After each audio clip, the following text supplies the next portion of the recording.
வணக்கம். இன்னைக்கு இந்த பதிவில் நம்ம பார்க்க போறது பணவரவை அதிகரிக்கக்கூடிய ஒரு சக்தி வாய்ந்த பரிகாரம் பத்தி தான் பார்க்க போறோம். நாளைய தினம் ஆனி மாதத்துல வரக்கூடிய தேய்பிரை சஷ்டி இல்லையா, நமக்கு பணவரவு அதிகரிக்கணும் அப்படின்னா இந்த பரிகாரத்தை நம்ம நாளைய தினம் செய்யறது ரொம்ப ரொம்ப நல்லது. இது முருகருக்கே உரிய பரிகாரமும் கூட.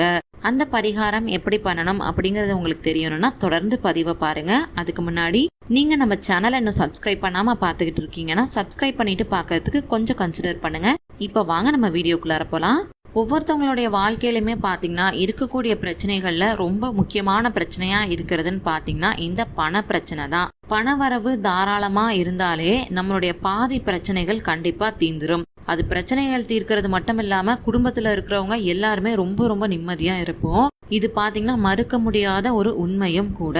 இந்த பிரச்சனை எப்படி சரி செய்யறது அப்படின்னு ஆன்மீக ரீதியா நிறைய வழிபாடுகள் மூலியமா சொல்லப்பட்டிருக்கு. அதுல ஒரு சக்தி வாய்ந்த வழிபாடு தான் இந்த வழிபாடு.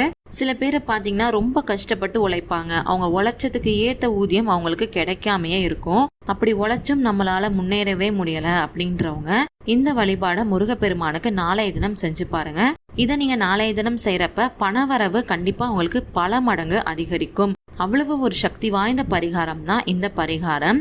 முருகப்பெருமான் அப்படின்னாலே அவருக்கு வழிபாடு செய்யக்கூடிய முக்கியமான தினங்களா சொல்லப்படுறது வளர்பிறை சஷ்டி, தேய்பிறை சஷ்டி, கிருத்திகை, செவ்வாய்க்கிழமை. இந்த நாட்கள் தானே.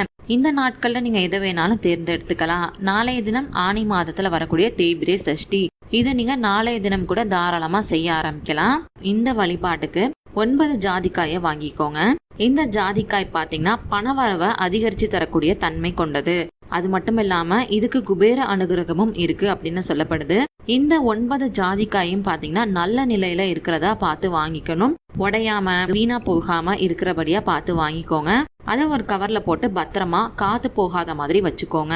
நாளைய தினம் நீங்க காலையிலேயே எழுந்து பிரம்ம முகூர்த்த வேலையில இதை நீங்க செய்ய முடியும் அப்படின்னா ரொம்ப ரொம்ப நல்லது. பிரம்ம முகூர்த்த வேலையில எழுந்து முருகப்பெருமானுக்கு வெற்றிலை தீபம், அதாவது 6 தீபம் போடுவோம் இல்லையா, வெற்றிலைக்கு மேல வச்சு அந்த தீபம் ஏத்தி வச்சுட்டு இதோட சேர்த்து இந்த ஜாதிக்காயும் வச்சு வழிபாடு செய்யுங்க. கண்டிப்பா நல்ல பலன்களை நமக்கு தரும். உங்க பூஜை அறையில இருக்கக்கூடிய அந்த ஜாதிக்காய் பாத்தீங்கன்னா அது அங்கேயே அப்படியே இருக்கட்டும். அது காஞ்சதுக்கு அப்புறம் அந்த ஜாதிக்காயை எடுத்து போட்டுட்டு திரும்பவும் அடுத்து வரக்கூடிய சஷ்டிலேயோ இல்ல செவ்வாய்க்கிழமை, கிருத்திகை இந்த நாட்கள்ல கூட இந்த வழிபாடை நீங்க திரும்பவும் செய்யுங்க. உங்களுடைய வேண்டுதல்கள் முடிகிற வரைக்கும் இதை நீங்க தொடர்ந்து செஞ்சுக்கிட்டே வாங்க. கண்டிப்பா உங்களுடைய வேண்டுதல்கள் எல்லாமே நிறைவேறும். அதே மாதிரி உங்களுடைய பணவரமுமே தாராளமா இருக்கிறத உங்களாலேயே உணர முடியும். பொதுவா முருகப்பெருமானுடைய அருள் நமக்கு கிடைச்சிச்சு அப்படின்னா சகலமும் நமக்கு கிடைக்கும் அப்படிங்கறதுனால நம்பிக்கையோட அதை செஞ்சு பாருங்க. கண்டிப்பா உங்களுக்கு ஒரு நல்ல மாற்றங்களானது தெரிய ஆரம்பிக்கும். உங்களுக்கு இந்த பதிவு பயனுள்ளதா இருந்துச்சு அப்படின்னு நீங்க நினைச்சீங்கன்னா லைக் பண்ணி, ஷேர் பண்ணி, கமெண்ட் பண்ணுங்க. அது மட்டும் இல்லாம உங்களுக்கு ஆன்மீகம் சம்பந்தப்பட்ட வேற எந்த மாதிரியான பதிவுகள் வேணும்னு நினைக்கிறீங்களோ நம்ம சேனலோட மெயில் ஐடியிலயோ இல்ல கீழே இருக்க கமெண்ட் பாக்ஸ்ல கூட எனக்கு தெரியப்படுத்துங்க. அந்த மாதிரி பதிவுகளை வரக்கூடிய நாட்களை நான் தரேன். நன்றி, வணக்கம்.